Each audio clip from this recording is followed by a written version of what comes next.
বিচার চাই, বিচার চাই, রিমি বোনের বিচার চাই। বিচার চাই, রিমি বোনের বিচার চাই। আজ আবার একটি নিষ্পাপ প্রাণ নরপশুদের লালসার শিকার হলো। বারুইপুরের মাত্র 12 বছরের শিশু রিমি খাতুন কেন আজ খবরের শিরোনাম? কেন অকালেই থমকে গেল একটা ছোট্ট মেয়ের স্বপ্ন? এই প্রশ্নের উত্তর আজ আমাদের রাষ্ট্র, প্রশাসন এবং সমাজকে দিতে হবে। আমরা কোন সমাজে বাস করছি? বাংলায় কি মেয়েদের কোনো নিরাপত্তা নেই? নারীর সম্মান কি আজ এতটাই সস্তা?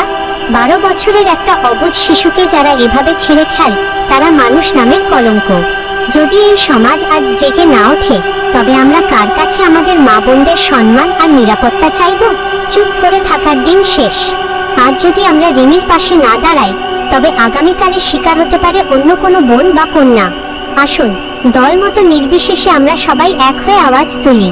আমাদের স্পষ্ট দাবি, বারুইপুরের রিমি খাতুনের ওপর পাশবিক অত্যাচারকারীদের অবিলম্বে গ্রেপ্তার করতে হবে। ফাস্ট ট্র্যাক কোর্টে বিচার করে অপরাধীদের দৃষ্টান্তমূলক কঠোরতম শাস্তি দিতে হবে। নারীদের জন্য প্রতিটি পাড়ায়, প্রতিটি রাস্তায় নিরাপদ পরিবেশ নিশ্চিত করতে হবে। আমরা কোনো সান্ত্বনা চাই না, কোনো রাজনৈতিক টালবাহানা দেখতে চাই না।